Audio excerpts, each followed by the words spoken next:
Let's go live to the foreign editor at The Australian, Greg Sheridan. I want to pick up on that the Trump frustration towards Putin. Is this essentially the Russian leader just playing the president along here? Because it seemed obvious to a lot of analysts that this was what was going to happen. Putin was never serious about peace. Yes, Kieran, I think that's exactly what's happened. Putin has, John Bolton, Trump's former national security advisor, said Putin would play Trump like a fiddle. Putin certainly is not interested in a comprehensive peace. I am a bit surprised that Putin hasn't given Trump a little more face-saving stuff in terms of a temporary ceasefire. You saw Putin announce some of those 3-day ceasefires and so on. I think Putin, I would have thought, might be happy enough with the territory he's swallowed so far. And in a way, a peace agreement, I thought, would suit Putin because he digests all this territory, takes 3 to 5 years to regroup and has another shot. But it may be Putin has, like the Chinese, has built really a war economy now, and it may be that there's a dynamic within his own society and leadership to keep going. Also, he feels he's winning the war slowly on the ground, which is why what the Europeans are doing in strengthening Ukraine's military capacity is very important, because the only thing that might bring Putin to a ceasefire table is if he himself suffers more serious losses. Your newspaper reporting that there is a private equity firm with strong links to the Trump administration looking to put in an offer for the port of Darwin. What do you make of this report, and should the Albanese government get on board with it? Look, I think it should. So Albanese has had a fantastic victory. Nobody should be churlish about it. Fantastic victory. Now, he, I think, would be very well advised to keep his promises and to move a little bit to the centre. And he promised very clearly that Darwin was not going to remain any longer in Chinese-owned hands. Now, the Chinese have been putting pressure on the Prime Minister since the election to reverse that decision. Now, this is a key test, I think, for the Albanese government of great importance. It's gone very quiet on China in the last couple of years, generally won't say boo to a goose about China. Now, if it succumbs to Chinese pressure and, makes some excuse for not going ahead and transferring the ownership of the lease of the Darwin port, that would be a terrible sign.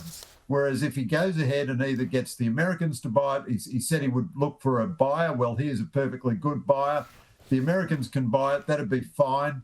So that's credibility with the Australian people. It's credibility with our national security, and it's credibility with the Chinese. It shows that we can still take a decision which the Chinese are campaigning against. Yeah, indeed, and as the comparison's often been made, if the shoe was on the other foot, there's no way in the world a foreign entity would be afforded the right to buy such a strategic port. Now, the Albanese Prime Ministership, as you say, in the second term, he's been to Indonesia, he went to Rome for Pope Leo and the inauguration of Leo XIV. Now we turn our attention, it's not that far away, I think it's about 3 weeks away, or maybe just a little under, to the G7. The Prime Minister will visit and hold talks with the Canadian leader, but obviously the President of the United States as well, and they will be much anticipated, that set of conversations, Greg. Absolutely. So I thought the criticism of Albanese for travelling in the first term was absurd. That's what Australian Prime Ministers have to do. The G7, you don't always get invited to the G7. We weren't invited to the G7 in Rome. We're not a member of the G7. So he's invited as the Canadian Prime Minister's personal guest. A terrific opportunity not only to confer with the Canadian Prime Minister, but with other G7 leaders, including President Trump. I hope, and I think there's a strong possibility, that the Prime Minister might tack on a visit to Washington. He's in Canada, 30 seconds away from Washington. And I think it would be very good for the whole American system's view of Australia if we had a successful visit to Washington. Of course, there's always a little bit of risk because Trump is so unpredictable. Then, you saw the Ukrainian ambassador restating his invitation to the Prime Minister to go to Ukraine, and he might go to Poland as well. I think that'd be all very good. And especially in the first 6 or 12 months of a new term, he's got real business to transact on behalf of Australia. He wants to show the world that we're still very engaged. We're still strategically part of the West, close to the Canadians, close to the Americans, in solidarity with Ukraine. I think that could be a very useful trip for the PM. The other thing that I think you would agree has been useful has been the recalibrating of relations with the Pacific. Penny Wong, very keen to keep that front of mind for her and along with her junior minister. But that was her top priority in the first weeks of the second term. Absolutely. So all the way through, I've been an admirer of Penny Wong on her Pacific diplomacy. I disagree with her a little bit on the Middle East, but I think she gave great priority to the South Pacific right from the start. Now, in fairness, the Morrison government was pretty active in the South Pacific too.